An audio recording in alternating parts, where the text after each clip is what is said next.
เป็นมิตรในทุกที่คอยช่วยเหลือเอื้ออารีห่างลาคีปลอดโผยภัย บุญพิทักษ์บุญรักษาบุญนำปาฮือหมู่เฮาพบความสุขใส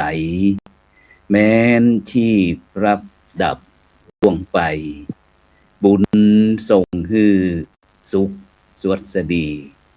ก็ขอกล่าวคำว่าธรรมะสวัสดีกับบรรดาท่านผู้ฟังแล้วก็ท่านผู้ชมทุกท่านที่กำลังติดตามรายการพระพุทธศาสนาสี่แผ่นดินในคืนวันเสาร์ที่21เดือนมีนาคม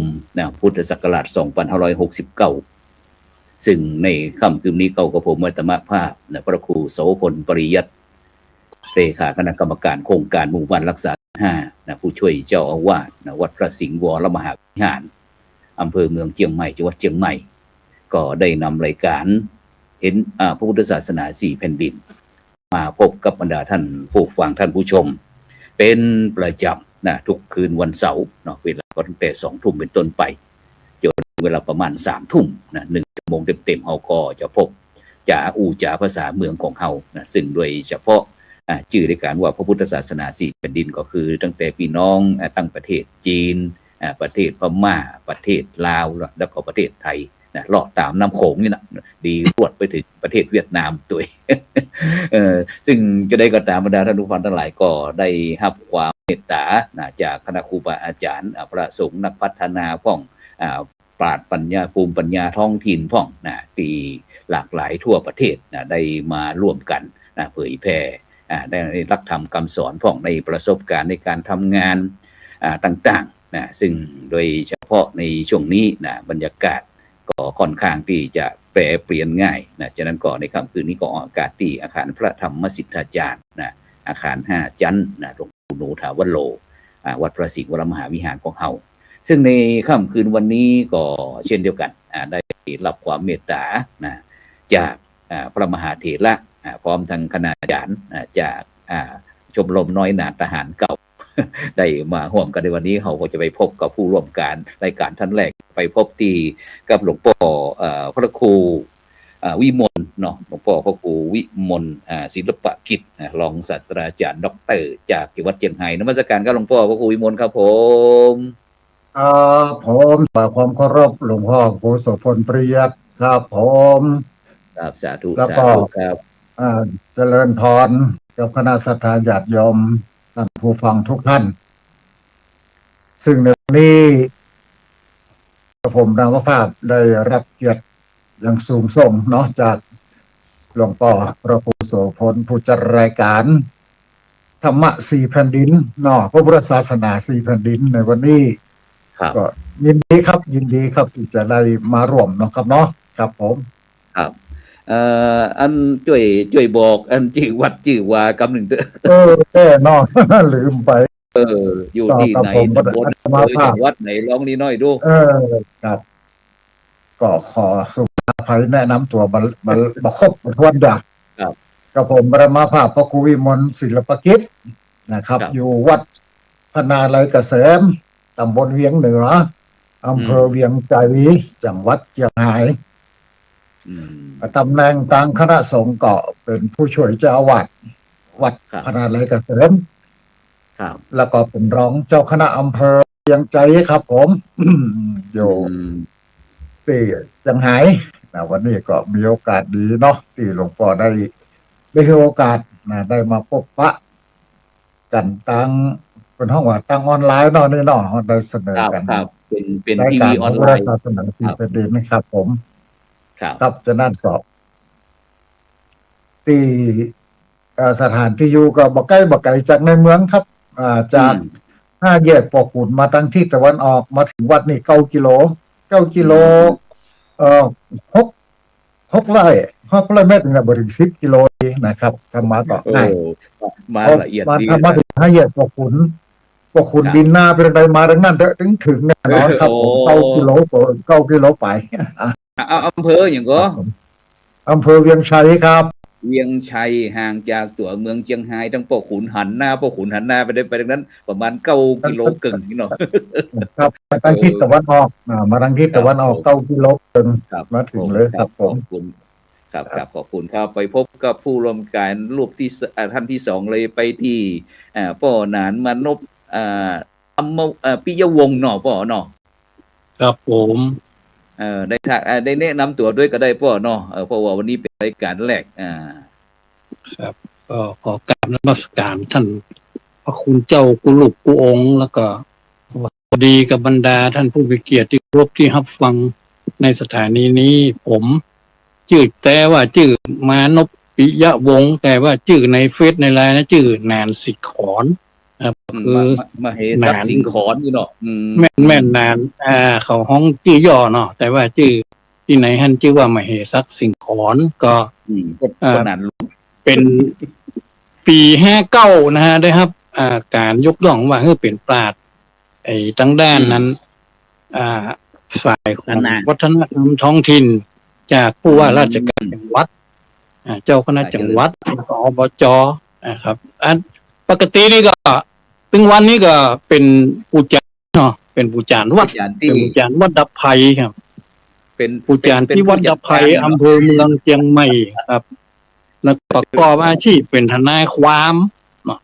ประกอบอาชีพทั้งพิเศษเนี่ยใช่พิเศษที่เด้อเพราะว่าทนายความเป็นพิเศษมันต้องจริงๆนะครับเป็นทนายความว่าอันเถอะเนาะครับแล้วก็เจริญพรเป็นยูเตอร์เป็นอย่างไปตัวนะครับก็มีความฮักในภาษาถิ่นของเฮาเกี่ยวกับเจริญพรเกี่ยวกับภาษาเหนือเชียงใหม่นะครับหรือฮักใน8หมายความว่า8จังหวัดเนี่ยไอ้ทางเหนือเนี่ยที่อู้กำเมืองนะครับกำเมืองลึกๆหรือว่าเนี่ยมันก็จะหายไปเนาะท่านพระคุณเจ้าเนาะก็สมควรที่จะรักษาไว้เนาะครับวันนี้ก็จึงได้โอกาสดีที่ท่านพระครูโสพลปริยัติของวัดพระสิงห์ผู้ช่วยเจ้าวัดพระสิงห์ได้มาจวนว่าเฮาลองมาทำรายการรักษากรรมท้องถิ่นหรือว่าวัฒนธรรมล้านนาต่างๆที่เกี่ยวกับข้าวกากับจ้อยกับซอกาก็เลยหันตัวก็เลยแม่นมานะครับนอกก็ขอกราบขอบพระคุณท่านพระครูที่ได้จับนำมาสู่หนทางที่ดีเหมือนคำว่าอาเสวนาจะพาละนังเนาะพบคนดีมันก็ดีเนาะพบคนชั่วสมัยไว้สาเด้อสาธุ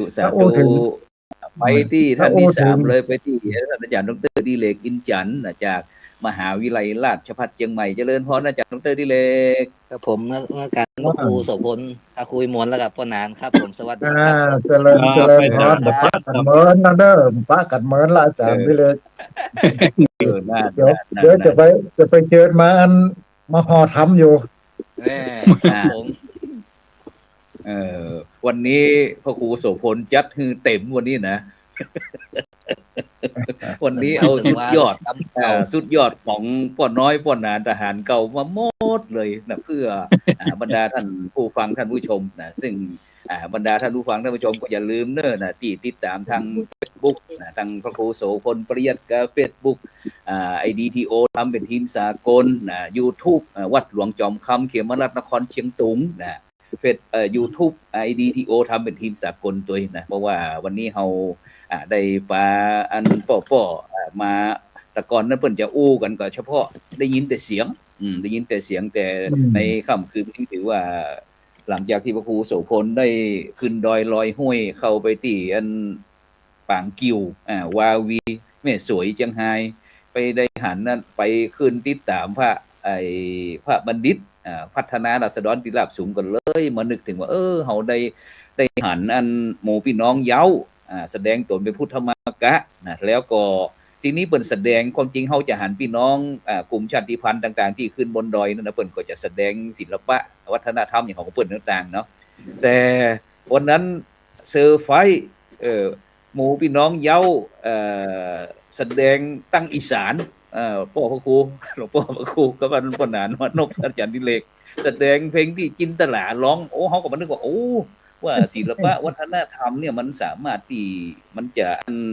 ไหลลื่นไปหากันได้นะฉะนั้นก็ประเพณีทั้งภาคเหนือเลยเฮียนประเพณีภาคเหนือหรือว่าขนบธรรมเนียมประเพณีนะที่ดีงามทางภาคเหนือเขาเนี่ยต้องบอกว่าวัฒนธรรมพิธีกรรมความเชื่อภาษาการแต่งกายนะการเล่นแม้กระทั่งอาหารการกินเนี่ยนะมันจะต้องมีการสืบเนื่องกันที่มายาวนานนะฉะนั้นเราจะไปที่ไปที่พ่อพระครูวิมลศิลปกิจก็ได้ที่วันนี้จะสอบถามว่าวันนี้ได้ก้าวมาเป็นพระสงฆ์นักพัฒนารุ่นใหม่แล้วตอนนี้เขาเข้าสู่ทีวีออนไลน์มีความรู้สึกเป็นยังไงพ่องพ่อพระครูวิมลวันนี้ ครับตื่นเต้นครับผม ตื่นเต้นยังไง รู้สึก เรา รู้สึก สู่กัน ตื่ ฟั น งหมด เต้น ลูก ครับเพราะกูเตือ มัน กู เป็น เตือ ยังไง ก็จัดก็จัดอยู่ที่สถานีวิทยุพระพุทธศาสนาจังหวัดเชียงรายครับ แต่ว่าจะเป็นมหันต์ตัวเนาะแต่กระเสียง แต่กระเสียงบางก็จะใจกับอัน Facebook เป็นบางครั้งครับ ก็เป็นบางครั้งบ่ได้นี่ฉะนั้นก็นับว่าเป็นโอกาสดีนะครับ เมื่อได้รับกรรมเนาะจากจักจวนจากหลวงพ่อปู่โสพลผมก็ก็ดีนะก็เลยหันตัวส่วนใหญ่แล้วถึงเกี่ยวกับวัฒนธรรมท้องถิ่นของเขานี่ที่ผมได้ศึกษาเรียนรู้จากอาจารย์นิเลกนี่ก็หลายเทื่อนะเป็นมาที่ราชภัฏเชียงรายหรอกไปอันเขียนทำเนาะเขียนทำห่อทำนั่นนี่นะแล้วก็ผมนี่เป็นผู้อำนวยการเป็นห้องว่าหลักสูตรนะครับเป็นผู้อำนวยการหลักสูตรศิลปะวัฒนธรรมท้องถิ่นของมหาวิทยาลัยโพธิศาสตร์ด้วยนะครับก็เลยว่ามันก็เข้ากับวัฒนธรรมเนาะวันนั้นมานพนี่ก็เป็นอาจารย์ประจำหลักสูตรของมหาวิทยาลัยโพธิศาสตร์ของเราด้วยครับด็อกเตอร์คนแรกชุดแรกเนาะชุดแรกของเชียงใหม่ของมหาวิทยาลัยโพธิศาสตร์ครับนี่นะกับท่านดร.จารุวรรณที่เปิดออกมาด้วยกู้กันตะกี้เป็นละเอียดหูนะถ้าอยู่หลังนั้นเนาะอยู่ครับเดี๋ยวขอออกตัวได้ก่อนครับเข้ากล้องได้คนเดียวได้ได้เชิญยินดีครับผมรู้สึกว่ายินดีที่จะได้มาช่วยกันเผยแพร่นะครับเผยแพร่เกี่ยวกับวัฒนธรรมประเพณีหีดห้อยของหมู่เฮาเจ้าล้านนาเนาะแต่ที่ผมทำอยู่ตลอดถึงวันนี้ตลอดตั้งแต่ปี64เป็นต้นมาที่ผมอยากเป็นกิจเป็นการนี่ก็คือเขียนข่าวขึ้น Facebook มาจนถึงวันนี้เนี่ย 2,202 กอมละ8 กอมละ8บดเดี๋ยวขึ้นถึงวันนี้นะทุกวันนะครับยกเว้นวันใดไปเชียงใหม่ไปหาปอนันมานอบเขานี่จะบ่ได้เขียนนี่นะตอนนั้นก็จะเอาขึ้นถึงวันครับอันนี้นะฉะนั้นก็ยินดีครับที่จะได้ร่วมรายการถ้าบ่ติดงานตู้เจ้านี่ก็คืองานศพเนาะทำให้คืนที่นี่นะเนาะงานข่าวดำนี่เนาะครับผมสาธุเอาไปที่อันดอกเตอร์อันปนานมานพปิยวงศ์ด้วยจะได้มีความรู้สึกเป็นจะได้ของวันนี้รู้สึกว่ามันชีวิตของเขามันมีอย่างที่แทรกขึ้นมากว่ารู้สึกว่ากูวันนี้บ่เคยปวดหัวขนาดนี้แต่วันนี้รู้สึกว่ามันมึนๆกว่าวันนี้ครับก็นมัสการนะครับเจ้าพี่น้องที่ว่าหีดห้อยหรือที่มันจะเสื่อมจะหายไปก็จะมีหลายอย่างเนาะอย่างเช่นกำอู้นี่ก็จะเสื่อมจะหายไปเตียวกวาดเดินเนี่ยมันจะเริ่มหายไปเฮาซึ่งจริงๆแล้วเนี่ยเฮานี่เป็นไตยวนเนาะอาจารย์ดิเลกไตยวนเฮานี่เป็นไตยวนนะครับแต่ว่าภาษาไตยวนของเฮาเนี่ยมันก็จะเสื่อมถอยไปตามกาลเวลานะครับแต่ว่าเฮาจะเนี่ยใดจะได้ศึกษาหารือกันว่าจะมีช่องทางไหน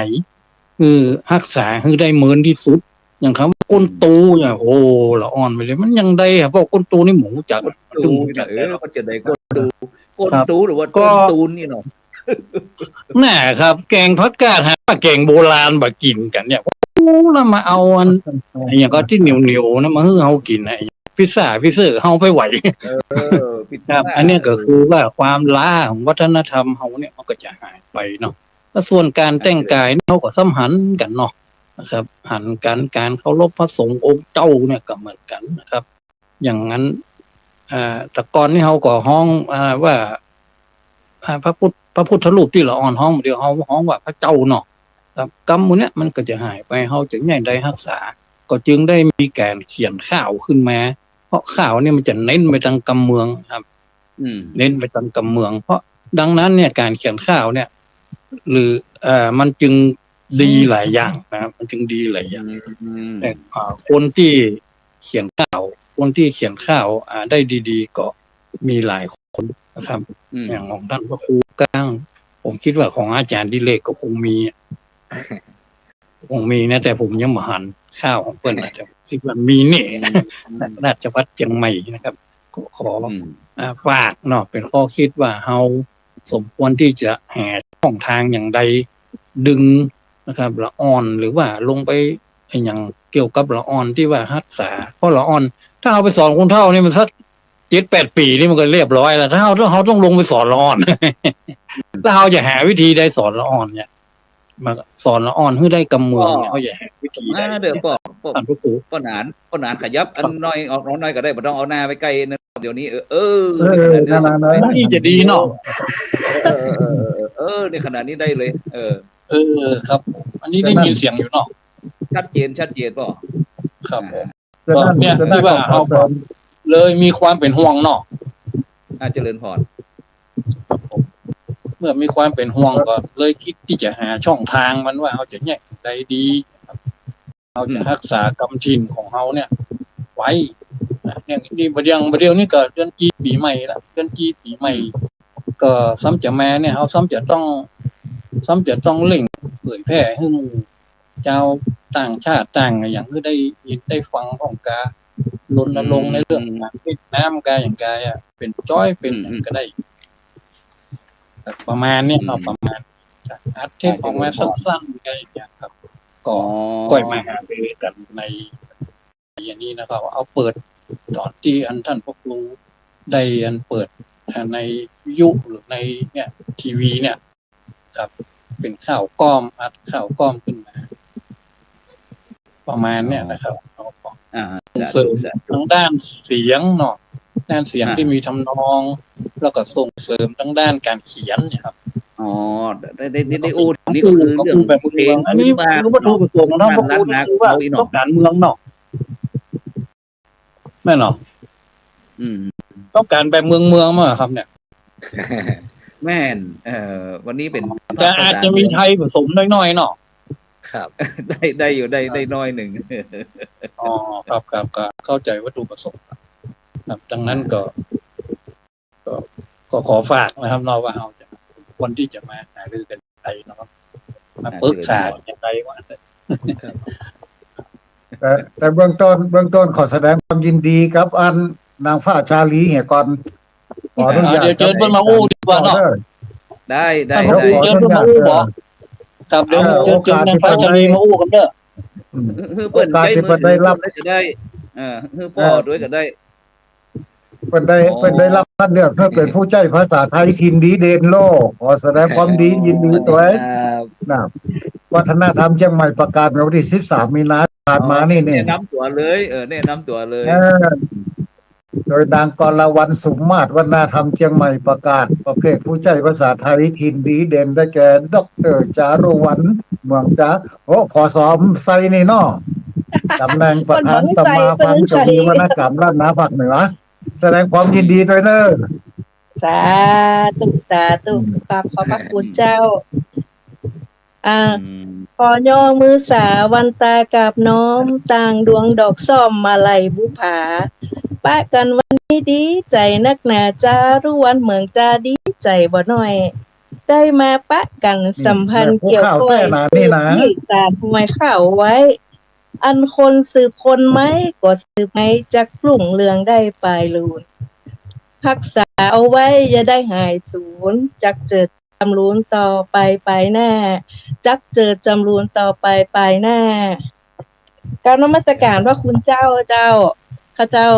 ดร.จารุวรรณเมืองจานามประกาศในการเขียนข่าวว่านางฟ้าชาลีเจ้าปัจจุบันรับราชการอยู่ที่โรงพยาบาลสวนปรุงเจ้าแล้วก็ตำแหน่งตั้งนอกนี่เป็นประธานสมาพันธ์กวีวรรณกรรมล้านนาภาคเหนือเจ้า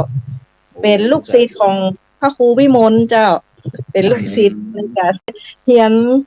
อ่าปริญญาเอกแล้วก็ในตังข้าวนั้นก็เป็นลูกศิษย์ของพระครูวิมลแล้วก็ของพระครูพระครูต้าหูใหม่เจ้าพระครูสถาพรธรรมประโชชน์เจ้าอันนั้นก็เขาจะไปเป็นลูกศิษย์ลูกหาเปิ้นแล้วก็ถึงวันนี้ก็ออกหนังสือข่าวในเรื่องวรรณกรรมล้านนาภาคเหนือนะเจ้าประมาณ5 เล่มเจ้าแต่ละเรื่องก็จะมีของวิถีชีวิตชุมชนประวัติบุคคลสำคัญอย่างเช่นประวัติพระธาตุดอยสุเทพนี่นะเจ้าประวัติคุณหลวงวิลังกะเจ้าแม่จามาเตวีอย่างเงี้ยเจ้าตำนานคนเมืองอย่างเงี้ยเจ้าก็วันนี้นี่ก็กับจริงๆแล้วก็สุมาแต่ก็บ่ได้รับเชิญแต่บังเอิญว่าป้าหนังเข้าลิงก์นี่บ่เป็นรหัสเฟซก็ลืมรหัสยูทูบก็ลืมแล้วก็ได้มากันก็เลยได้เป็นผู้ช่วยป้าหนันมโนกเจ้ายินดีและก็กราบขอบวิกฤตเป็นโอกาสก็เลยขอบว่าคุณท่านพระอาจารย์เจ้าว่าได้เห็นช่องทางนี้ก็ดีขนาดเลยเจ้าเพราะว่าในเรื่องของวรรณกรรมล้านนานั้นมันบ่ค่อยมีโอกาสได้เผยแพร่นะเจ้าบ่ค่อยมีพี่น้องว่าบ่มีเวทีเนาะได้เผยแพร่หยังเพราะว่าเฮาเนี่ยเหมือนกับปิดทองหลังพระเจ้าเพราะว่าส่วนใหญ่แล้วคนนั้นคนนี้มาขอเฮาก็เขียนให้เจ้ามันบ่เหมือนที่การเผยแพร่เนี่ยมันค่อนข้างลำบากเนาะเจ้าเหตุเพราะว่ามันอาจจะเป็นลักษณะหลายอย่างอย่างเช่นว่าเฮาเวลาจอยมันบ่ค่อยมีดนตรีประกอบเนาะพระอาจารย์เนาะความสนใจมันก็เลยน้อยนะเจ้าเนาะแล้วก็แถมอย่างหนึ่งเนี่ยการเผยแพร่เนี่ยมันต้องเน้นคนที่เข้าใจในเรื่องของภาษาบ้านเฮาหรือว่าความเข้าใจในการพันเสียงก้าอย่าเจ้าเพราะว่าเฮาก็เคยสอนเคยเผยแพร่แต่ละออนเนี่ยอย่างเช่นป.2 ป.3 อย่างเขาก็เรียนบ่ได้นะพระอาจารย์เนาะ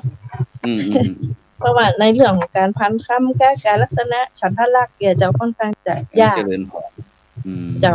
ก็จะเป็นของสมาพันธ์นี่ก็จะเปิดโอกาสสอนเป็นรุ่นไปเจ้าเขาจะสอนก็รับสมัครเจ้ารับสมัครแล้วก็นัดวันสอนอย่างเงี้ยเจ้าก็แต่เจ้านี่ก็ได้รับการประสานงานจากมหาวิทยาลัยราชภัฏเชียงใหม่นะเจ้าอาจารย์ทีเล็กเจ้าจากของกลุ่มสำนักศิลปวัฒนธรรมท้องถิ่นเพิ่นว่าเพิ่นจะขอเชิญเข้าไปสอนนักศึกษาเจ้าในเรื่องของวรรณกรรมล้านนาในอาจจะเป็น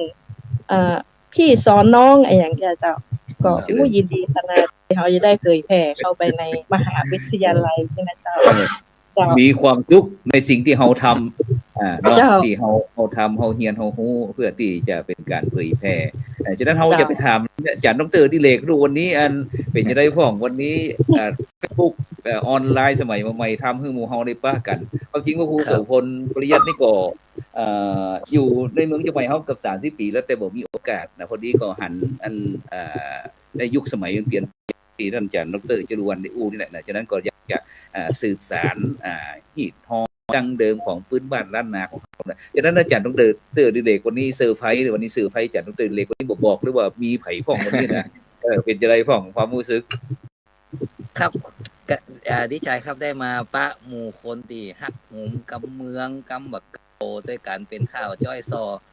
นึกถึงสมัยผมเป็นน้าอ่อนครับบ้านเดิมผมอยู่เมืองแป่แต่คนเดียวกับประมาณ50แล้วนะคือเมื่อก่อนเป็นอ่อนน้อยเนี่ยมีวิทยุบ้านมีวิทยุอันเดียวป่อไปเปิดรายการไอ้วิทยุกวส2นี่ก็หา AM ในก่อนที่แป่แล้วก็จะมีรายการอยู่รายการหนึ่งคนอ่านข่าวชื่อปู่กวนไก่แก้วก็ผมชอบเปิดฟังสมัยนั้นก็เขาก็จำเป็นได้ฟังโดยป่อพ่องก็เลยเสียงจำติดในหัวจังเวลาเรื่องข่าวที่เขาออกอ่านเป็นทำนองเนี่ยเคยได้ฟังสมัยเป็นอ่อนละแต่มารู้ใหญ่มาเขาก็ไปเรียนหนังสือว่าปริยัติธรรมเรียนอย่างไปก็ไม่ได้สนใจแต่ แต่มารู้เนี่ยก็ได้กลับมาทำงานด้านศิลปวัฒนธรรมก็อยู่ในราชภัฏนี่ก็มันก็จะได้อ่านไปร้านอ่านปรับษาได้ฟังคนเฒ่าคนแก่ก็ได้ป้าหมู่ศิลปินนักปราชญ์ชาวบ้านอู้เรื่องเจ้าไอ้ซอเฮาก็มีความม่วนกับสิ่งเหล่านี้แต่ก็ต้องอู้อยู่ส่วนหนึ่งนะตึงวันเนี่ยหมู่ข้าวจ้อยซอหรือแม้กระทั่งการเวนตาลของปนานที่เฮาเวลาเฮาไปเวนตาลตามว่าเนี่ยเฮากับคนเฒ่าคนแก่ตะอันน่ะที่อยากฟังฮู้เรื่องเพราะมันมีกรรมมาเก่านักณออนสมัยใหม่มันฟังกรรมไทยตึงวันมันก็เลยบ่ฮู้แต่มันจะในของราชภัฏเนี่ยมันจะมีกลุ่มหนึ่งนะกลุ่มคนที่แบบชอบดนตรีชอบซอชอบจอยเนี่ยมันก็มีคนหนุ่มนะครับ มีหลายคนที่ได้ทำมาหากินกับหมู่จอยหมู่ซอในราชภัฏก็มีหลายคนครับที่สนใจซอได้ซึ่งผมอยู่สำนักศิลป์ครับก็ที่ได้เชิญแม่ครูไปเนี่ยเด็กก็คือมีโครงการที่จะเอาไปเชิญแม่ครูไปรับหมู่ผมเนี่ยมันก็เขาก็แต่งมาได้เขาฟังได้เขาฟังหมดแต่ต้องคือคนครูเก่ามาฟังแต่ผู้สื่อก็ไม่ได้คาดหวังว่าน้องออนมันจะแต่งได้นะมันยากเพราะมันต้องมีกรรมสัมพัทธ์ต้องมีทางคำในหัวทั้งนั้นแต่ผมเคยบอกขึ้นว่าอันนี้นะขอห้องว่าย้อยอันนี้เอาว่าซอนี่เป็นข้าวอันนี้เป็นกะโลงเป็นครับเขาได้รับรู้เบื้องต้นแต่บางคนใจบ้านหุมคนเท่ามาเกิดแต่ผีตายคนเท่ามาเก่ามาเกิดมันน่ะมันตึ้งหุมมันอย่าไปเฮียนอย่าไปเซาะเฮียนตัวครับครับผมอีกก็ครับฉะนั้นก็ทุกท่านเมื่อได้เปิดได้รู้จักกันว่าเป็นไผทั้งใดอยู่ที่ไหนทั้งใดวันนี้ก็เลยถือโอกาสถือว่าเป็นการนั้นเชิญหมู่ภูมิปัญญาตั้งพื้นบ้านล้านนาของเขาเนี่ยได้มาพบกันเพื่อที่จะหาช่องทางโดยเฉพาะเรื่องกรรมเก่าซึ่งถือว่าเป็นกรรมสุภาษิตพื้นบ้านของคนล้านนาของเขาซึ่งมีตึงกติสอนใจที่เจ้าบ้านในท้องถิ่นได้ยึดถือเป็นแนวทางในการประพฤติปฏิบัติในชีวิตประจำวันฉะนั้นโดยเฉพาะตะกี้เน้นทางหลวงพ่อพระครูวิมลศิลปกิจจากเชียงรายอาจารย์ดร.จรูวรรณแล้วก็อาจารย์ดร.นิเลศซึ่งก็ถือว่าเป็นคนเดียวกันหมดที่ทำให้หมู่เฮาได้มาพบโลกมันแคบแต่โลกมันแคบฉะนั้นก็ตะกี้เฮาได้อู้ถึงเรื่องได้อู้ถึงข้าวถึงเครือถึงจ้อยถึงซอ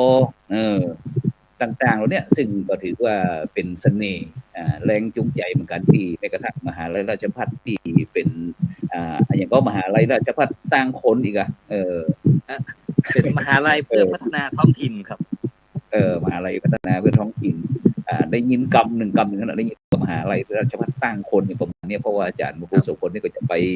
เปิดสนามสอบธรรมศึกษาเมื่อปีเฉลิมพระเกียรติพระบาทสมเด็จพระเจ้าอยู่หัวในหลวงรัชกาลที่9นั่นนะกับไอ้สำนักศิลปกรรมของเขานี่แหละกับไอ้เมื่อ2,000 คนเอานิสิตทั่วนักศึกษามหาลัยราชภัฏทั่วประเทศนะสอบธรรมศึกษาถ้าสอบธรรมศึกษาราชภัฏเนี่ยก็ตอนนี้เดินนำไปเปิดเลยลูกเนี่ยโดยนามของคณะสงฆ์ยอดเชียงใหม่นะฉะนั้นหลวงพ่อครับปรึกษากันแล้วอาจารย์ดร.จารุวรรณอาจารย์ดร.นิเลศก็เลยว่าเขาจะผลิตรายการแบบพื้นบ้านล้านนาเขาจะได้เอาหมู่เฮามาพบมาปะมาคุยกันนี่แหละพอน้อยพอนานนะฮะเขาเนี่ยบอกว่าหมู่เฮาจะมีความสะดวกสบายจะได้บอกเป็นแม่วันแม่คืนแม่เจ้าเด้อก่อนก็ได้ปรึกษาหลวงพ่อพระครูวิมลเหมือนกันว่าตอนเจ้าเขามีรายการธรรมะรับปรุณโดยเฉพาะอยากจะวันนั้นที่ก้าเวลาวันที่พักผ่อนก้าอีกนะพยายามจะจัดคือเป็นเบอร์หนึ่งเลยเพราะว่ารายการที่มีความสำคัญแล้วก็หลวงพ่อก็บอกว่าตอนเจ้าเนี่ยบ่ใครสะดวกเขานะอยากจะเป็นกลางคืนนี่นะหมู่เฮามีความคิดเห็นจะได้พ้องวันนี้ถือว่าปรึกษาหรือกับเผื่อบรรดาท่านผู้ฟังท่านผู้ชมก็สามารถที่ส่งข้อความมาทางอินบ็อกซ์มาได้เลยเด้ออยากจะฟังวันไหนสะดวกวันไหนเวลาใดก็ได้เอาติดตามใจคนชมคนฟังกันแล้วกันเชิญท่านอาจารย์นั้นจะล้วนก่อนก็ได้เอาเจ้านมัสการพระอาจารย์นะเจ้าอันดับแรกข้าเจ้ายินดีที่เจ้าที่ว่าอันได้ปะท่านดร.ดิเลกซึ่งเป็นคนเมืองแปร่เหมือนเดียวกันคนเมืองแปร่กันนี่เนาะข้าเจ้ากำลังหาฮู้ว่าอาจารย์ดิเลกเป็นคนเมืองแปร่ข้าเจ้าก็อยู่เมืองแปร่นะเจ้าถึงว่าถ้าเคยฟังก่อนไก่แก้วก็ครับเจ้าเคยฟังก็ตอนไปละออนนะอาจารย์เนาะกว่าไก่แก้วได้สุดยอด ถ้าอู้ถึงความสะดวกนะเจ้าเนื่องจากว่าเจ้าในยยังรับราชการอยู่เนาะพระเนาะได้ขายเวลาให้ราชการไปแล้วนะเจ้าส่วนเอาวันธรรมดานี่ค่อนข้างยากเนาะเพราะว่าเมื่อคืนมาเนี่ย วันจันทร์ถึงศุกร์นี่ก็มีสอนนักศึกษาออนไลน์นะเจ้าก็จะสะดวกก็ประมาณเสาร์อาทิตย์เมื่อคืนเจ้าบ่ฮู้ว่ารายการถึงกี่โมงเจ้าอาจารย์ ก็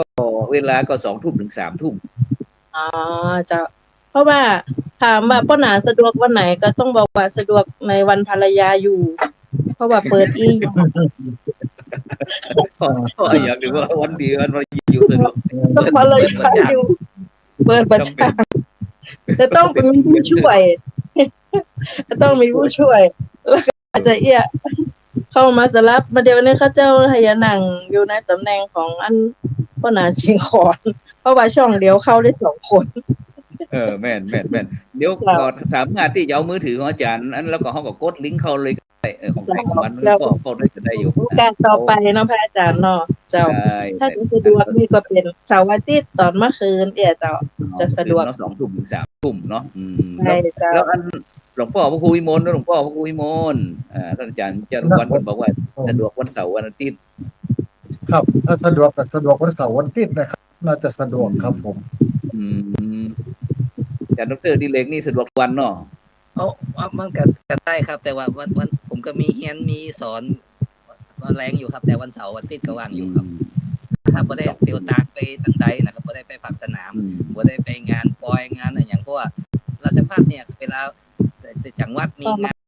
วัดมีงานในเครือข่ายนี่เขาก็จะต้องไปร่วมเปิดเหมือนกันครับ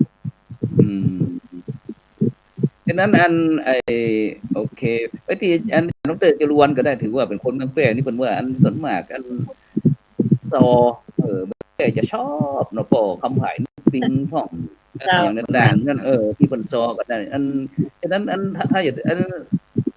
สักน้อยได้ก็จะเกี่ยวกับช่วงนี้น้ำมันมันแพงโซแต่โซกับบัดจ้างนะพระอาจารย์เจ้าได้กับอันซอแต่ซอบ่เป็นเลยเจ้าอันถ้าซอไปนี่เพิ่นจะว่าประมาณบ่ถูกอันถ้าเป็นข้าวแล้วก็จะได้ก็จะอันเนี่ยที่ว่าเรื่องน้ำมันมันแพงนี่แหละ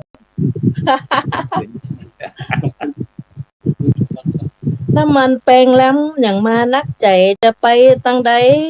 สตางค์ก่อนหน่อยจะไปตั้งไหนต้องเกี่ยวไปตัวป้อหนานม่วนล้ำเพราะว่าป้อหนานมีตังนักล้ำไปไหนก็ได้กันไปที่ไหนเจ้าพระอาจารย์อันนี้มันซนลงไปบางทีอาจจะกึดกำบ่ค่อยงามเนาะไปงามไปตันเนาะแค่ของหูแถวว่าสุดยอดละไปที่หลวงพ่อกันแล้วกันหลวงพ่อพระครูวิมลครับจะได้จะกำลังอกกำลังใจอันพี่น้องประชาชนคนไทยจะได้ความเกี่ยวกับน้ำมันนี่แหละช่วงนี้มันมีปัญหาเรื่องน้ำมันเพราะว่าวันก่อนนั้นขึ้นไปที่อันป้าอันหลวงพ่ออาจารย์บดีมหาวิทยาลัยมหาจุฬาลงกรณราชวิทยาลัยท่านเจ้าคุณพรหมวชิระธีรจารย์รองศาสตราจารย์ดร.ขึ้นไปที่วาวีแม่สวยเชียงรายไปเติมมันทีละ500แล้วเข้าแถวสุดต่างๆหลวงพ่อต้องช่วยคือกำลังใจศรัทธาญาติโยมน้อยลูกครับถึงเติมน้ำมันย้อนที่อันหลวงพ่อว่าตะกี้นี่นะเนาะดีกับ500ครับคนอื่นเติมได้ถึง300นะครับน่ะวันนั้นผมไปเติม500บัดได้หลวงพ่อว่า300แล้วเนาะผมว่าอันจะเป็นตามหาไล่หมูกันพูดถึงเกี่ยวกับวัฒนธรรมเห็ดหอยป่าเวลีของหมู่เจ้าล้านนาได้ยิ่งใกล้ปีใหม่ไม่เยียดที่สมวันอย่างยิ่งเราจะได้มาเผยแพร่เนาะก็อยากจะขอให้กำลังใจกับทุกคนนะเขามาช่วยกันอนุรักษ์รักษาไว้ภาษาล้านนาของเขายังปนานยิงขอนหรือปนานมานอกปนว่าไปตะกี้เอาเข้าปุนปูเนี่ยเขายังบ่ฮู้อะไรนั่นฉะนั้นเขาจะได้ดีเขาจะต้องได้มาช่วยกันนะครับผมเนี่ยก็พยายามอยู่หลายปีหลายอย่างที่พยายามจะเผยแพร่พยายามที่จะส่งผมนี่นะเนาะแม้แต่ผู้จารบางทีมันก็ยังว่าบ่ถูกเนี่ย ตานะเป็นตานะตานะกำมังวะจีกำมังนะตานะเขาเนี่ยเป็นตานังอยู่ไหนเหมือนใจพี่น้องเนี่ยมันพอดีเขามาเขียนกับเมืองนะเขาไม่ได้เขียนตัวเมืองเนาะตัวตะเป็นยังไงบอกโอ้ยนะมาออกเสียงบรรทุกเนี่ยครับ ผมก็เลยได้เป็นวิทยากรของอบจนะครับ ออกอบรมทุกปีนะครับได้4-5 ปีมาละปีนี้ยังไม่ได้ออกจะออกเดือนตุลานี่เกี่ยวกับวัฒนธรรมหีบวัดป่าเวณีอย่างต่างๆเนี่ยครับผมฉะนั้นก็เกี่ยวกับที่เขาจะมาช่วยกันผมก็ยินดีแล้วก็ออกไม่ออกญาติโยมที่ฟังรายการอยู่นอกเขาช่วยกันให้ลูกให้หลานฟังถ้ามาเข้าใจการอธิบายมันฟังเหี้ยนะก็มันก็จะได้ช่วยกันได้เผยแพร่และก็อนุรักษาต่อไปนะครับ จุดประสงค์มุ่งหมายของเขาก็คือเพื่อจะอนุรักษ์มรดกซึ่งเป็นมรดกทางท้องถิ่นล้านนาของเขานะครับผมก็คิดอย่างนั้นที่ผมยันข้าววงบริยันไทยนะครับก็อาศัยใจฮักใจขมกลัวมันหายนะก็มานั่งครับก็มานั่งเขียนนั่งเขียนนั่งเหนียวบางทีก็ถูกบางทีก็บ่ถูกผมเลยใจจีว่าข้าวห้ามตามใจผู้เขียนดิที่วันนี้นะเขาไปเขียนอะไรก็เขียนนั่นอย่างนะครับผมได้ยังเจ้าอันถ้ามันมีอย่างเดียวอันเดี๋ยวจะมีป้อนานนะเจ้ามาจอยให้ฟังนะเจ้าตะกี้ที่หายไปนี่กำลังไปเดี๋ยวฝากเบอร์อันที่อันไลน์ปนานด้วยเด้อจากดร.จรวรรณเด้อเดี๋ยวจะติดต่อไปเด้อเจ้าได้เจ้าอันกวีข่าวจอยนะอาจารย์เนาะกวีข่าวจอยเหตุหอยภาษาศาสตร์ศิลป์ล้านนาวันข่าสืบสร้างของดีล้านนาควรข่าอวดอ้างให้เป็นแนวทางสืบไว้นะเจ้าต่อไปนี้ก็จะขอเชิญป้อนานนะเจ้ามาจอยสักก้อมเฮือหมู่เฮาได้ฟังออกอากาศได้ก็เจ้าอาจารย์เจ้าได้ยินดีได้เลยมาช่วยมาเนาะเชิญครับไว้สาครับก็อันเพิ่นอู้กันก็เป็นดิม่วนด้กำเมืองก็จะลองค่อยยับเอาไปหน้าออกจากจอหน่อยนึงแห้งๆไว้หน่อยได้ยินครับได้ยินชัดเจนครับผมเอาเลยเนาะครับเจ้าพี่น้องเจิญรับฟังเรื่องน้ำมันแปลงจะไปไหนก็ลำบากเด้อน้ำมันวันนี้พอดีนักหนามันเขียมแต่นะยุ่งแต่ใบจะไปตั้งเหนือตั้งตกออกใต้หากว่าจะไปละวังไว้กำไปได้หนากำมานั้นใส่ระวังจะได้ให้มาน้ำมันหมดแล้วพ่อแก้วแก่นตาจะไปนั่นกากึดดีทีทวนกึดดีทีทวนมันไม่ได้คัดคออย่างเงี้ยมันต้องคัดลูกคอเนาะอันนี้ขอบคุณครับมีระยะตรงนี้ป้อนานป้อนานดร.เปิ้นฮ้องอย่างที่พ่อใจสารเปิ้นฮ้องว่าจอยข้าวนะครับเนอะจอยข้าวแต่เป็นทำนองปุ่มโยงเป็นจอยข้าวจอยส่วนมากนี่แปลจังหวัดภาคเหนือของเฮาเนี่ยบอกว่าจะเป็นตึงอันตั้งแต่ภาคเหนือนนท์เชียงใหม่ลำพูนลำปางแปะน่านพะเยานี่ส่วนมากข้าวจ้อยจะใจตั้ง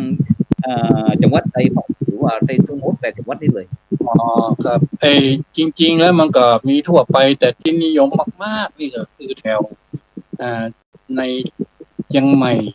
เชียงใหม่เชียงรายเชียงใหม่เชียงรายนี่พวกเชียงรายพะเยานี่จะเป็นแหมทำนองนึงมันจะเป็นทำนองจ้างข้ามตกเพราะว่าการนั้นเป็นจ้างข้ามตกอันสายของพะเยาไทยนี่นะครับเป็นทำนองจ้างข้ามตก น้ำมันวันนี้พอดีนักหนามันเขียมแต่หนายุ่งเหี่ยแต่ใบ ประมาณอ่านๆเนี่ยครับอันนี้มันก็ก่อยเนิบๆไปฮะก่อยเนิบๆไปแต่จังใหม่นี่มีอยู่สามทำนองเลยก็คือทำนองกงเฮียบงที่ผมอ่านเมื่อกี้น้ำมันวันนี้บ่ดีนักหนามันเขียมแต่หนายุ่งเหี่ยแต่ใบจะไปทางหน้า ตั้งโต๊ะออกจะไปตั้งเหนือนะครับตั้งโต๊ะออกใต้หากว่าจะไประวังไว้กำไปได้หนา ก็ขยับกล้องกํหนึ่งกล้องมันตีกลับไปให้ด็อกเตอร์ช่วยขยับกล้องป่อน้อยหนึ่งตอนนี้อาจจะรู้สึกว่ากล้องกระด้างไปไปที่หลวงพ่อพระครูต่อครับหลวงพ่อพระครูต่อได้เลย นะถ้าอู้ถึงข่าวอู้ถึงจ้อยนะผมบ่เป็นครับจ้างกับเขียนแบตหมดแบตของปนานหมดเสียบ เสียบ แบต ไม้ แบต นั่น ผมก็แต่งบ่จ้างนะแต่ผมพอฟังแล้วก็พอจะลัดกำได้อยู่อ่ะกำต่อไปมันจะลงอย่างหยังแต่เขาก็ฟังมันนะแต่ว่าบ่แต่งบ่ได้แต่ว่าเขาจะพอจะเดาได้อยู่ว่ากำต่อไปมันจะต้องลงเสียงไงยังก็พอเดาได้อยู่ครับ จันดิเลกนี่อ่านไปอ่านทำนองได้อยู่นี่เนาะ บ่ได้ครับ ผมเป็นหนานที่แบบผมมาอยู่เมืองแปะเป็นเน้นน้อยเขาก็เป็นเน้นสมัยใหม่ครับ บวชเน้นได้อยู่บ้านปีเดียว แล้วก็มาเรียนปริยัติธรรมในเวียง มันก็เลยบ่ได้เตดธรรมก็ยังบ่ใครได้เตดเลยครับ เพราะว่ามันเป็นเน้นเป็นเรียนหนังสืออะครับหมายว่าติตุเจ้าพระเน้นหลายเปิ้นก็บ่ได้เตดแล้วมีปัญหาครับ ผมตอนปีแรกอยู่บ้านเนี่ยเตดสำเนียงแปะนกเขาเหินถ้ามาเชียงใหม่เนี่ย นกเขาเหิน มันเรามาเชียงใหม่เขาก็เต้นยังเชียงใหม่เสียงมันบ่เข้ากัน แล้วก็เขาก็เลยทำหน้าก็เลยเต้นศูนย์กันบ่ฮู้เป็นทำนองแปะทำนองเชียงใหม่ครับ แล้วมึงทำมึงแปะนะก็บังคมเด็จเสด็จแล้วเต่านี่ก่อนแลแต่ถ้าเชียงใหม่ แปะเชียงไฮ้ สมเด็จเสด็จครับ ฉะนั้นเนี่ยหลวงพ่อพระครูวิมลครับ อันกำข้าวกำจ้อยกำเขือนี่มันเป็นภาษาที่ใจสื่อสารกันใจอู้ใจจากันหรือว่าเป็นการแสดงการละเล่นการอะไรอย่างของเฮาครับ ตรงนี้ครับเป็นห้องจะได้ ถึงตะกอนนี่ถ้าตามประวัติที่เขาได้พอได้ฮู้ได้ยินเนี่ยก็มีป่อพญาพรหมนะเนาะที่เป็นเรื่องเก่าเนี่ยข้าวใจที่เปิดนั้นเขียนให้นางจมนั่นนะปะคนเมืองแปะแถมเหมาะเลยเนาะนางจมกับคนเมืองแปะนั่น ครับ จารุวรรณกับคนเมืองแปะพระครูโสพลกับเมืองแปะ ตะกอนนี่เพิ่นคนตะกอนนี่เพิ่นจะใจจีบสาวล่ออย่างเขาจะหันได้ว่าอย่างติตุลุงท้องเนาะเพิ่นจะเอามาเอามาซอเอามาหวานในอันที่จกที่วัดโสพณสันเดลินนั่นนะครับคนตะกอนนี่เพิ่นทับเพิ่นไปเหี่ยวสาวไปหยังเพิ่นก็จะอยากจังเป็นนอนปนานจ้อยตะกี้เนี่ยเพิ่นจ้อยร้องกองเนาะเมื่อมวยน้ำย่อยตีนก่อนนั่นนะหมอกเมยทุกสอนนกเก้าลาเล่นมันเสียงเฮามันไปฉะนั้นแต่เดิมเนี่ยเพิ่นจะใจอู้กันเป็นลักษณะแบบสอดคล้องนะครับเพิ่นฮ้อนอย่างเนาะ ข้าวเป็นเครือ อย่างนี้เลยเพิ่นว่าไปเข้าเป็นเครือไปเข้าเป็นเครือนั่นเนาะ ครับไอ้เรื่องข้าวที่ตะกี้ครูโสพลว่ามันมี8จังหวัดภาคเหนือแต่ผมเคยไปตั้งอุตรดิตถ์นะครับที่คนเมืองมีแล้วก็ไปตั้งเมืองตากก็มีข้ามไปเมืองเมวดีตั้งลายแม่ซอดพุ่นก็มีเมืองมันตึงมีจ้อยมีซอมีข้าวเขาก็ยังยากกันอยู่ครับก็เมืองลาวประเทศลาวก็เหมือนกันแล้วเมืองฮอนพุ่นน่ะจะเป็นคนภาคเหนือตกค้างอันอาจารย์ดร.ดิเลกเพราะว่าคนก่อนเนาะอันอาจจะไปเสี่ยงทำมาหากินไปแต่หันไปนี่ก็คือเปิ้นก็อาจจะอนุรักษ์รักษาหีดหอยดั้งเดิมของเปิ้นน่ะครับอย่างตะกี้คนภาคเหนือคุยผมว่าตั้งลาวก็มีนะครับที่ความจริงฝั่งลาวตั้งไสยบุรีเชียงม่อนเมืองเนี่ยมันเป็น ก่อนก็เป็น เจียงห่อนเจียงห่อน เขตคูเมืองเขาเนี่ยครับ แต่ว่าเลยเขาแบ่งเขตใหม่มันก็เลยไปเป็นเขตลาวความจริงเขาก็เป็นคนเมืองอย่างปากประเพณีอย่างก็ยังบ้านเฮาก็เคยไปแอลอยู่ มันเจียงห่อนเนี่ยก็คือหมู่ที่เป็นอันสมัยพักเซซ่าเก็บค่าใส่เมืองเป็นล่องไปล่ำโขงไปเพื่อจะไปตั้งใต้เพื่อไปตึกหิหันโอ้บ่ไหวละขออยู่นี่เด้อเอ้น่ะก็เลยไปแปลงสร้างบ้านแปลงเมืองเหมือนกับที่เสาให้นี่ก็เหมือนกันนะครับ แต่เสาให้เนี่ยตัวเมืองเนี่ย เขาก็ยังเฮี้ยนกันอยู่ แต่ไม่ก่อไปได้ที่มันเหมือนเขาจะไม่ก่อใจสัตว์ยังบัวปะสัตว์แล้วก็วะอยู่ตั้งลุ่มอย่างเงี้ยมันบ่ใจไม่กี้ เพราะเขาย้ายไปอยู่ทางปุ้นเมินล่ะครับ ความเข้มแข็งกาอันอย่างกามันก็เลยเปลี่ยนไปตามยุคสมัยไปเพราะว่าเขาอพยพไปอยู่เมินละมันที่อันลาดบุรีก็เหมือนกันที่ปอครูอุดมสมพรนั่นครับก็ไปเงียวหาเปิ้นดอกก็มันผมเขาก็เขียนจะเอี้ยนี่ว่าถ้ารักมันแต่จะเป็นอีนะอ๋ออันกาเพิ่นจะไปมันกำเปิ้นตายให้ว่านะเลยบ่ได้ไปหาเปิ้นสักกำตีอันมันก็เหลือคนเฒ่า60ขึ้นนะครับที่ยังอู้กับเมืองนะก็ยังบ้านเฮาเลยครับคนรุ่นหลังมันก็เขาก็ปากไทยไปละผมก็แอวทางปุ้นเหมือนกันนะเดี๋ยวนี้บหารนี่ตึงมีแล้วเนาะบ่เห็นนี่แล้วเนาะเดี๋ยวนี้น่ะแต่มันยังมีบ่ออยู่ยังแค่น้อยท่านพระครูครับทั้งสองความจริงนะครับถึงวันนี้ในโลกโซเชียล Facebook เนี่ย YouTube เนี่ยมันก็มีคนหลายรายการนะครับที่เอากำเมืองมาอู้มาจ๋ามันมาอู้มาเป็นคลิปเป็นคอนเทนต์ก็มีนะหลายคนก็สนใจครับอย่างตัวเจ้าโมลูกศิษย์โรงเรียนเวียงชัยพิทยาที่ไปอยู่วัดภาษีเอกมัยเราก็จะออกคลิปของมันตลอดเลยนะกำเมืองมันปอดเมืองกาอย่างกานะเอากำเมืองละกำกาอย่างเขาก็คนก็ติดตามเขาอยู่นะ1 นาที 3 นาทีเขาจะขึ้นผมว่ามันยากนะครับที่จะฮื้อนะออนใหม่มาอู้กับเมืองเพียงแต่ว่าถ้าเกิดหมู่เฮาตราบใดคนที่เฮายังใจกับเมืองเฮายังอู้ออกสื่ออู้ให้เขาได้ยินมันก็ยังได้ติดหูติดอันอย่างเขาไปพ้องแต่ว่ากำเดึกก็อาจจะบ่ได้ยินไปยังที่อันเกิบนี่เนาะใครฮู้จักเกิบพวกนี้เกิบแคทแปมอีเนาะไม่ขีดแปมเป็ดโอยนั่นจ้ะบ่เดียวนี่เขาไปฮู้หยังเนาะครับที่ว่าเน้นที่ว่าตะกี้เนี่ยมันเป็นตัวเจ้าละที่เอาไปเฮียนอันยันทำกับจัดดิเลกที่ราชภัฏเชียงรายนั่นน่ะเน้นตัวเนี้ยมันมันหมดเลยบ่เดียวนี้น่ะเป๊กอยู่ปิกมาเป๊กแล้วก็ปิกไปอยู่กรุงเทพไปเผยแพร่อยู่ปะถึงวันนี้น่ะมันเฮียนวันตลอดส่วนกันก็ไปกลายเป็นจุดเด่นจุดลักษณะพิเศษของเปิ้นความสามารถพิเศษที่แตกต่างจากคนอื่นที่ความสามารถพิเศษทำได้เขียนตัวเมืองได้อ่านตัวเมืองได้ก็เป็นความสามารถพิเศษครับซึ่งก็จะเป็นประโยชน์ไปหน้าครับครับฉะนั้นก่อนวันนี้เฮาได้นั่งมาทีโอ้กันหลากหลายกันนะครับที่นั้นเป็นนั่นนิมิตหมายที่หมู่เฮาได้เมื่อเกิดมาเมินแล้วก็เริ่มจะคิดถึงความเก่าความหลังนะครับถ้าอย่างที่ผมก็อันย่างใกล้ๆละอันไก่คิดถึงแต่ความมาเก่าเมื่อเป็นละเด็กละอ่อนนะครับก็เลยไปทางเชียงตุงของตั้งเหนือเนี่ยครับเพราะว่าเขาจะหันนั่นอดีตหรือว่าเหตุการณ์อย่างต่างๆที่เขาจะได้หันเกิดขึ้นที่สมัยที่เขาเป็นละอ่อนนะครับฉะนั้นก็เลยชอบนะครับครั้งก่อนนี่ก็ไปเมืองนุงก็ไปไหว้พระอีสานมานะครับแล้วก็ตอนนี้วัฒนธรรมทางคนเมืองเขานี่ก็ถูกกืนกินเป็นนักละนะครับโดยเฉพาะเด็กละอ่อนนี่ก็แน่นอนละเรื่องอู้จาภาษาอย่างต่างๆนะแต่บ่ฮู้ว่าหมู่เฮาจะได้ช่วยกับเด็กละอ่อนได้ขนาดไหนนะแต่ก็อยู่ที่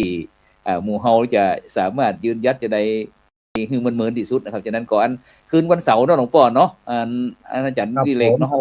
มาเปลี่ยนรายการหน่อยกับบรรดาท่านผู้ฟังท่านผู้ชมเด้อต่อไปก็ตั้งภาควันเสาร์นี่เฮาก็เอาเป็นรายการนี่แหละการนั้นพูดจาภาษาเมืองก็ได้หรือว่าจะเอาเป็นนั้นพุทธศาสนา4แผ่นดิน ก็ยังได้อยู่นะแต่อู้เป็นภาคภาษาเมื แล้ว อง วัน ก็ แล้ววันอาทิตย์ล่ะครับ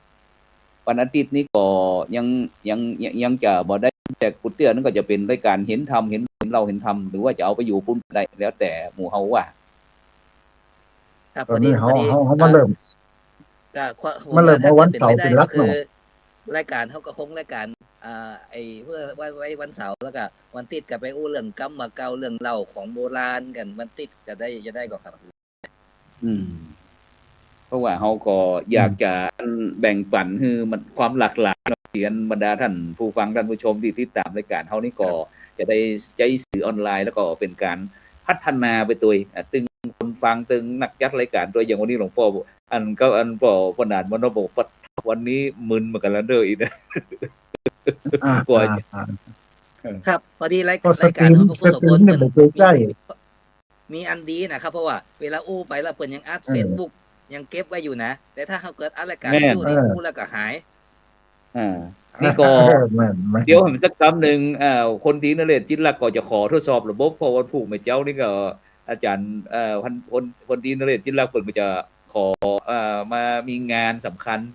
ที่เกี่ยวกับงานรายการธรรมะรับอรุณพอดีทุกเตี้ยวันติดนี้ก็จะเป็นนั่นท่านอาจารย์ครูศิริรัตนโสภิตเนี่ยด็อกเตอร์เลขานุการเจ้าคณะจังหวัดลำปางพอดีเปิดมีงานพระราชทานเพลิงศพอย่างสักอย่างเนี่ยตีเมทะลำปางก็เลยว่าคือว่าครูโสพลประยัติอันดำเนินรายการแทนกำก็เลยถือโอกาสอันตีคนตีนเรศจิตรลักษณ์อาจารย์ใหญ่อดีตอนุศาสนาจารย์ของทัพบกเปิ่นก็อยากจะมาใจสื่อทั้งเขาเนี่ยได้เป็นสื่อเปิ่นบอกว่าถือว่าหมู่เฮาที่จัดช่องธรรมะเป็นทีมทีวีออนไลน์เนี่ยถือว่าเป็นผู้ที่บ่ธรรมดานะจนซึ่งเขาได้รับการสนับสนุนจากมูลนิธิ1016นะครับการกุศลนะครับท่านอาจารย์เจ้าคุณพระวิสุทธิวัชราภรณ์หรือว่าครูบาขาวนะครับจากไอ้รองเจ้าคณะอำเภอแม่ริมนะครับจังหวัดเชียงใหม่แล้วก็ที่พระวลีคุณูปมาจารย์ฟูอัตตซีโวนะครับโดยท่านอาจารย์พระครูสุชาติธรรมวุฒินะครับติ่งหลวงปู่พระวลีคุณูปมาจารย์ฟูอัตตซีโวนี่ก็เป็นคนบางแป้เช่นเดียวกันนะครับฉะนั้นไม่ธรรมดาที่อาจารย์ดิเลกถึงว่านี่นะนั่นก็แป้นี่ก็เราจะได้หลวงพ่อครับอันวันเสาร์ติดดี เอาวันเสาร์นี่ก็ได้ครับ ผม เอาตามน้ำปุ้นสะดวกว่าถ้าเสาร์ที่ผมสะดวกที่สอบวันใดก็ได้ ก็ เอาตั้งใจ ได้ ว่า ครับ ก็แล้วกัน แต่อันวันเสาร์นี้ก็วันศุกร์นี่เป็นสังฆพัฒนาเพื่อประชาชนที่คณะครูบาอาจารย์นักทำงานโครงการหมู่บ้านรักษาศีล5วัดประชารัฐสร้างสุขของพระสงฆ์นักพัฒนาภาคเหนือเฮาพ่องอย่างต่างๆนี่ก็จะมาออกรายการนั้นนะครับแล้วก็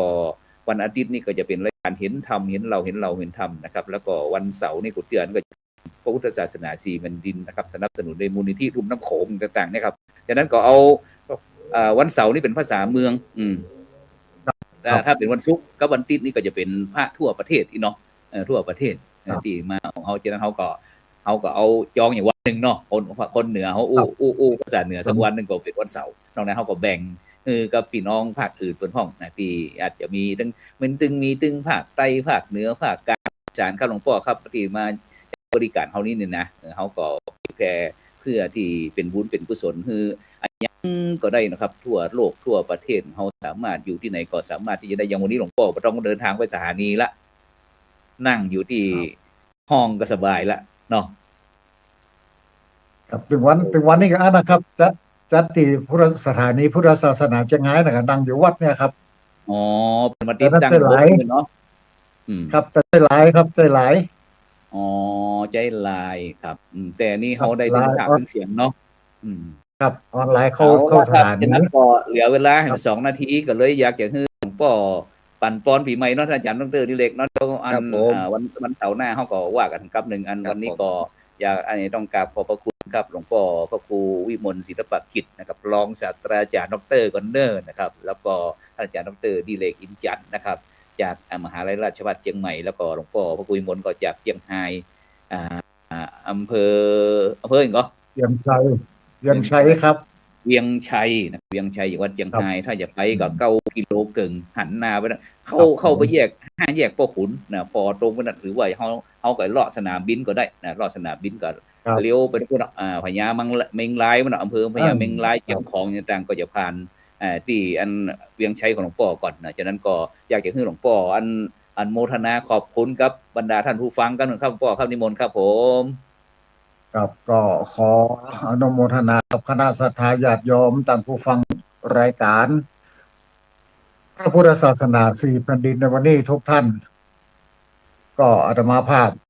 ได้มาพบปะกับท่านทั้งหลายเป็นวันแรกนะซึ่งได้รับนิมนต์วันเดอนอนะได้รับจากการเชิญชวนจากท่านอาจารย์พระครูโสพลปริยัติได้มาร่วมรายการในวันนี้ก็ท้ายที่สุดของรายการในวันนี้ที่ก่อนจะหมดเวลาขอให้ท่านผู้ฟังทั้งหลายได้อยู่ดีมีสุขอายุมั่นขวัญยืน